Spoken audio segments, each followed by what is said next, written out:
Oi pessoal, então eu resolvi refazer tudo aqui, vou colocar o vídeo no canal para que vocês possam acompanhar, tá bom? Obrigado aí pela paciência de vocês, vou ver o que está acontecendo na questão das transmissões aí ao vivo, já que a gente está tendo esse problema de travamento, né? A segunda ou terceira aula que a gente tem esse problema, então vamos ver se a gente resolve, vou conversar com outros professores para ver pode ser o programa, né, que a gente está usando ou o tipo de transmissão. Bom, mas bora lá. A ideia da aula de hoje era a gente comentar um pouco sobre a diferença entre os textos expositivos e argumentativos, especificamente partindo de textos objetivos, como é a análise de infográficos e de dados. Tá? Então, o que eu comentei com vocês, o que eu estava tentando mostrar para vocês durante a nossa aula ao vivo, era que os textos expositivos, em geral, a gente tem algumas coisas que são necessárias, tem alguns elementos que precisam aparecer ali. Por exemplo, os dados precisam ser apresentados de maneira objetiva. Então, os dados precisam ser sempre objetivos, claros, nunca com opinião em relação a eles. A fonte é quase que um fator obrigatório. No trabalho que a gente fez em relação ao infográfico da poliomielite, eu pedi para que vocês não colocassem a fonte porque era uma fonte privada e tal. Mas a gente podia dizer dados do Ministério da Saúde, que eram dados citados dentro dessa fonte secundária, que era o plano de saúde. Depois, a gente tem alguns verbos que a gente chama verbos de dizer, que são verbos que a gente apresenta o elemento, apresenta a informação. Como, por exemplo, a pesquisa mostra, indica, apresenta, relaciona, etc. Tá? Esse tipo de verbo é legal para a gente conseguir construir um texto mais robusto, uma informação mais interessante. Tem uma cara bem típica do jornalismo, né? De acordo com os dados, bababá, a pesquisa revela ainda que. Então, a gente consegue usar esse tipo de elemento para transformar o texto expositivo num texto mais interessante de ler, num texto mais fluido, num texto mais robusto, né? Mais interessante.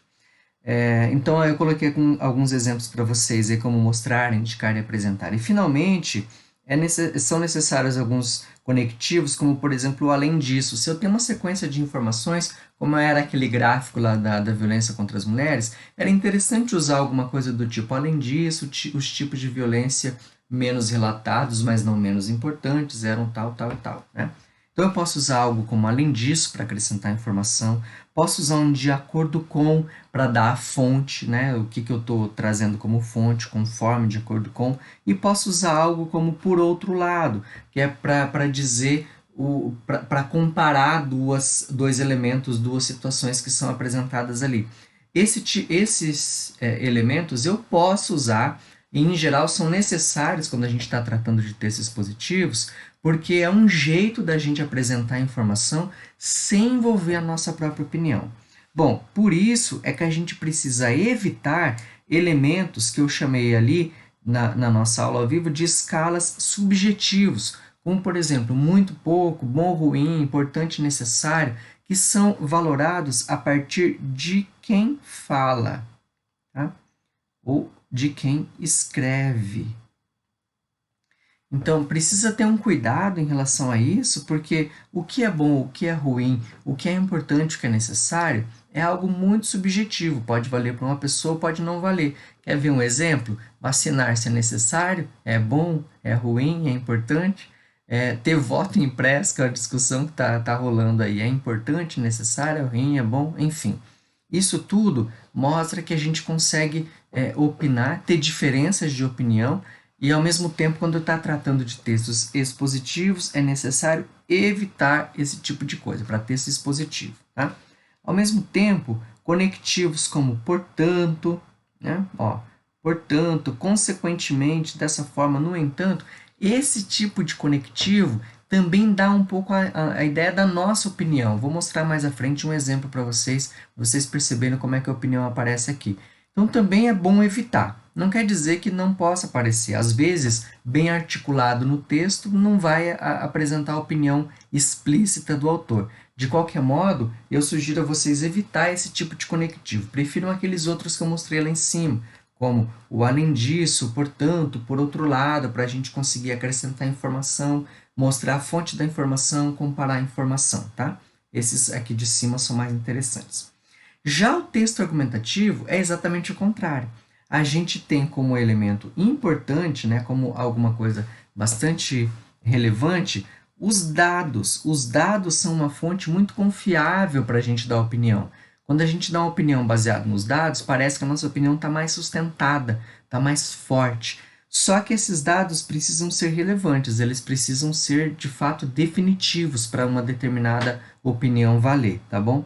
Ao mesmo tempo, a fonte também deve ser apresentada, mas em geral é importante que ela seja conhecida. Deixa eu dar uns exemplos de fonte conhecida para vocês, ó. A Folha, a Veja, o IBGE, esses institutos aqui, esses veículos, são fontes conhecidas. E quanto mais conhecida, mais segura é a fonte, mais interessante a tua opinião. Quer dizer que você está citando alguma coisa que não foi você que inventou, não foi um jornal do bairro que veiculou, quer dizer, que é restrita a uma pequena comunidade. É algo que é bastante amplo, de um conhecimento maior. E isso ajuda muito a sua opinião a ser sustentada. Tá? Ao mesmo tempo, é muito interessante usar verbos de causalidade no texto argumentativo. Algo como significa, isso significa que, né? A diminuição da vacinação significa que, né? Ao mesmo tempo, a diminuição da vacinação acarreta algumas consequências, implica algumas coisas. Esse tipo de verbo também ajuda a gente a dar uma visão em relação a um determinado fato que foi apresentado, tá bom? Bom, e aqui, ao contrário dos textos expositivos, os elementos de escala subjetivos são interessantes. Então, se eu falo muito, pouco, bom, ruim, importante, necessário, se eu estou usando esse tipo de elemento, eu estou tentando dar opinião para o meu ouvinte, dizendo qual é a minha visão em relação àquilo. É importante a vacinação, é necessária a vacinação, por quê? E aí eu consigo engatar junto do dado que eu apresentei antes, uma opinião forte em relação àquilo. Então, esses elementos podem, devem aparecer em textos argumentativos, são muito bem-vindos nesse tipo de texto. Ao mesmo tempo, aqueles conectivos que eram para ser evitados nos dispositivos são também bastante coerentes com os textos argumentativos, como o portanto, consequentemente, dessa forma, no entanto, eles vão mostrar muito bem a opinião de quem está emitindo o texto, de quem está falando, de quem está escrevendo, tá? Bom, o que eu preciso evitar, então, em relação aos textos puramente argumentativos? Uma apresentação muito geral de um dado. Então, se eu só apresentar os dados e falar assim, a vacinação diminuiu no Brasil, portanto é necessário aumentá-la. Bom, mas qual que é a minha opinião em relação a isso? Por que é necessário aumentá-la? Por que ela diminuiu? Quais as consequências da diminuição? Quais as consequências do aumento da vacinação? Então, eu preciso apresentar esses dados, eu preciso relacionar. Se eu só apresentar os dados de maneira muito geral, muito ampla, sem relacioná-los e colocar a minha visão em relação a eles, vai ser um texto expositivo e não argumentativo. Tá? Bom, então em resumo aqui dois quadros para que vocês vejam. O primeiro, o fato da gente ter aqui o texto expositivo, um texto que prende-se aos fatos, ou seja, que ele apresenta basicamente os fatos que foram dados ali, por exemplo, no infográfico ou num gráfico. Já o texto argumentativo é um texto que usa o fato para sustentar uma opinião, para mostrar por que aquela opinião é relevante. Então, sempre que vocês estiverem diante de gráficos, infográficos, notícias, textos que são informativos, dados, fatos objetivos, e vocês podem usar isso a favor de vocês, usem para sustentar uma opinião, deixem clara a opinião, a tese, o ponto de vista, e aí usem os dados para que vocês consigam sustentar isso. Tá? Vamos dar um exemplo, então, de como é que acontece a relação entre o fato e a opinião. Aqui é um exemplo do fato. Ó. O Natal é um fato. Tá? O Natal é um fato. Ele acontece no dia 25 de dezembro, sempre. Agora, veja o que acontece aqui no caso dessa informação. Ó. A gente tem o Natal está chegando, fato, né? A gente tem o Natal está chegando, fato. O que as crianças pensam? Eba, o que os perus pensam? Ah, meu Deus, aqui a gente tem opinião, tá? Um gosta desse fato, outro não gosta desse fato, por razões muito específicas. As crianças porque ganham presentes, os perus porque são sacrificados, né? Em relação ao Natal. Bom, de qualquer maneira, vejam, a diferença entre o fato e a opinião o fato é objetivo, a gente não discute a data do Natal. Você pode discutir se ela é verdadeira ou falsa, mas ela é dada no calendário, tá lá, tá bom? Agora, se a gente gosta, se não gosta, se ela é importante ou não é importante, se ela é mais consumista, se não é consumista, etc. Isso é uma outra discussão, isso tem a ver com opinião e não com o fato em si do Natal existir, tá? Outro exemplo aqui, ó, a questão das férias de um funcionário chegando. O funcionário pensa sempre de maneira positiva em relação a essas férias. O patrão pensa, puxa, eu vou perder esse funcionário durante um mês, né? Como é que eu vou fazer? Vou contratar alguém temporário, vou ficar sem esse funcionário, etc, né? Então o funcionário tá lá, ó, vem segunda de férias, sua linda, né? Vem segunda de férias, sua linda. A segunda responde, tô indo, vem. E ela vai chegar, atenção, vou, vem, cheguei, bebê. Então essas são as férias que alguns patrões estão desejando aí para os funcionários, né? Claro, é uma brincadeira, mas para mostrar para vocês como a opinião é diferente do fato, tá? As férias existem, as férias do funcionário existem, a opinião é diferente em relação ao próprio funcionário, às próprias férias, né? Que pode não ser necessariamente as férias, pode ser mais trabalho, especificamente quem está em casa, né? Às vezes está trabalhando mais do que quando está no próprio trabalho, né? Casa sempre nos dá bastante trabalho. Bom, em relação à opinião, veja esse comentário sobre o mesmo livro, tá? O mesmo livro é o livro O Filho de Mil Homens, do Walter Ugumãe, e a pessoa diz assim, ó, o livro é maravilhoso e ela usa a noção de que o livro é muito poético, por isso que o livro é maravilhoso. Comentário 1. Ó o comentário 2. Não consegui terminar de ler porque o livro é muito poético, é chato. Vejam, gente, a mesma opinião, não, a mesma constatação em relação ao livro. O fato dele ser muito poético fez com que as pessoas tivessem opiniões distintas em relação ao livro. Um gostou e o outro não gostou desse fato, tá? Bom, um cuidado para quando esses textos informativos aparecem em propostas de vestibular. Por exemplo, em 2018, a Federal colocou uma questão relativa ao estado do Ceará e comparou aqui a questão da violência e a questão da educação nesse estado. Deixa eu só aumentar um pouquinho para vocês verem. Tá? A questão da violência e a questão da educação. Muita gente tentou relacionar a ideia de que a violência era fruto da dificuldade ou da falta de educação que se oferecia para alguns jovens. Mas não era isso que o enunciado pedia. Ó. O enunciado dizia o seguinte: as duas notícias evidenciam um contraste social, ou seja, elas apresentam, elas mostram, elas não opinam, não argumentam sobre isso. Um contraste social entre a capital e algumas cidades do estado do Ceará. Elabore um texto que exponha as duas situações, selecionando dados de cada uma delas. Então era para você expor o contraste que foi evidenciado na notícia. Não era para relacionar a violência com a educação. Tá? O seu texto devia ter de 12 a 15 linhas, citar de forma contextualizada 2 dados de cada texto. Então olha só.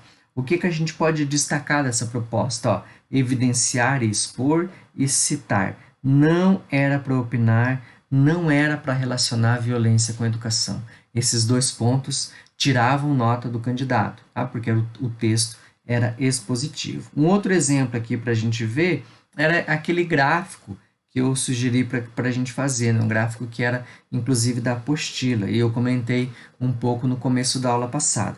Então, a proposta aqui era fazer um texto expositivo para sair no jornal Rede Social da escola. Tá? Essa ideia do texto expositivo para o jornal, para a rede social da escola, é a ideia da gente apresentar os dados que estão ali relativos à violência contra a mulher. Né? E aqui o fato era focar exatamente na exposição, sem opinar, selecionar informações do texto e não acrescentar nada de fora. Quando a gente trabalha com textos expositivos, é muito importante não acrescentar nada de fora. No argumentativo, sim, eu trago uma informação nova, uma informação que é minha, para fazer com que a argumentação ganhe relevância naquele texto. Tá? Então vamos ver um exemplo do que aconteceu em relação ao caso da vacinação, lá, o caso da poliomielite que eu tinha sugerido para vocês. Então, alguém escreveu uma coisa desse tipo, ó, a vacinação é uma forma bastante conhecida e eficaz de prevenção de doenças. Perfeito. Então, aqui a gente tem um texto bem expositivo, tá? Bem adequado àquilo que a gente está esperando da relação do infográfico, da proposta do infográfico que foi sugerida para que vocês fizessem. Agora, veja o que acontece aqui no segundo, olha só. No entanto, ainda aqueles que recusam a imunização sobre diversas alegações. Então, primeiro, a gente tem aquele conectivo que eu falei para vocês, que é um conectivo de opinião. Porque geralmente, quando a gente usa esse no entanto, eu vou estar colocando um outro ponto de vista em relação àquilo. Tá? É diferente do por outro lado. Por outro lado, é como simplesmente se eu estivesse apresentando dois fatos distintos. No entanto, é como eu estou construindo essa distinção. Eu é que considero que existem essas diferenças. Vejam que também o uso do aqueles que parece um uso um tanto pejorativo, né? Não parece um uso assim tão legal, né? Parece que eu estou forçando um pouquinho a barra. E finalmente as alegações têm a ver com as desculpas, né? É uma palavra cujo sinônimo pode ser desculpas. Então aqui essa segunda parte é uma parte toda de opinião. Tá? Então eu precisaria evitar no meu texto, não colocar no meu texto sobre lá o texto expositivo sobre poliomielite esse tipo de parágrafo, esse tipo de complementação no meu parágrafo. Não funciona, tá bom? Então esse segundo é um texto relacionado à argumentação e é ótimo para o comentário, que aliás é a proposta dessa semana, tá? Então na proposta dessa semana a gente tem um comentário argumentativo, cuja ideia é elaborar um texto de fato argumentativo, de teor, né, sempre opinativo, está aparecendo no mesmo jornal ou rede social da escola lá, que era do gráfico da violência contra a mulher. Agora a gente vai falar um pouco da vacinação. Então a ideia é focar na opinião, apresentando um ponto de vista claro sobre a questão. Então diga o que você acha dessa queda de vacinação, sem especular coisas do tipo coisa de ET, tá bom? Tenta ser mais objetivo, pensando em causas, mas sobretudo nas consequências, como eu vou falar depois, selecionar informações que são relevantes e, sobretudo, gente, articular as informações dos textos 1 e 3 especificamente, que são os textos que mais têm elementos interessantes para serem articulados. E aqui uma pergunta que sempre é feita, pode usar a primeira ou terceira pessoa. A proposta, basicamente, ela é tem o mesmo conjunto de textos do comentário lá da poliomielite, né, do texto expositivo da poliomielite, mas o ponto central é focar aqui no texto 3, que fala das coberturas vacinais, né, em relação aos tipos de vacina e as coberturas de 2015 a 2020. Então a gente tem 6 anos para comparar. Esses dados em preto são os dados em que a gente tem acima de 90% de cobertura vacinal, e são dados bastante interessantes, mas vejam que os dados em vermelho são aqueles que não atingiram basicamente os 95% que é o índice indicado pela OMS para que a cobertura vacinal seja de fato eficaz e a gente tenha as doenças erradicadas. Vejam que 2019 e 2020, como a gente está vendo aqui, a gente só tem elementos em vermelho aqui, a gente não atingiu 95% em nenhum, tá? Bom, o que isso significa? O que a gente pode opinar exatamente sobre isso? Tá? Deixa eu mostrar aqui para vocês. Então, no texto 1, que era o texto da poliomielite, que vocês já fizeram lá o texto expositivo, a questão que a gente podia discutir é: doenças erradicadas podem voltar? Isso é aceitável no século XXI? Doenças que já foram erradicadas por conta da vacinação voltarem, como é o caso da poliomielite e do sarampo? O fato de 312 municípios brasileiros não terem atingido 50% de vacinação implica em algum tipo de mazela em relação à gestão de saúde pública no Brasil ou não? Esse é o tipo de opinião que a gente pode dar em relação a isso. Tá? E aí, claro, a gente pode trazer a recomendação do OMS de que o mínimo, né, ou o ideal é 95% para que a gente consiga erradicar e a doença não se transmita, né? A gente consegue imunizar de fato toda a população, e aí a gente consegue opinar em cima desse dado. Um outro ponto interessante que está ali no texto 3 é que de 2015 a 2020 a gente tem uma queda brusca no número de vacinados em relação aos tipos de vacina. Em 2020 a gente podia falar, tudo bem, tem o fator Covid, mas em 2019 não tinha Covid e os números já eram baixos, tá? E desde 2015, a gente não consegue atingir 95% na maioria dos tipos de vacina. A partir de 2019, nenhuma se atinge 95%. Em 2020, das 16, só duas atingem 70%, o que é um índice bastante baixo. Então aqui é que eu posso opinar. Então eu posso dizer o que eu penso sobre tudo isso. O que esses dados estão me dizendo sobre a vacinação do Brasil? Por que isso acontece? Quais as possíveis causas do problema? E, finalmente, aquilo que eu acho que é o mais importante. Quais as consequências que isso pode provocar no nosso país? Por que a vacinação, nesse nível, ruim como está, pode causar um sério transtorno para toda a comunidade, para todo o país, tá? Para toda a sociedade? Portanto, esse é o ponto central que eu gostaria de destacar nessa proposta de comentário argumentativo que eu estou enviando para vocês. Usem os dados, portanto, do texto 1 e do texto 3 para tentarem articular uma opinião sobre por que a nossa cobertura vacinal, sendo ruim como está, pode trazer consequências piores ainda para o nosso país, tá bom? Bom, é isso. Eu desejo para vocês uma boa semana.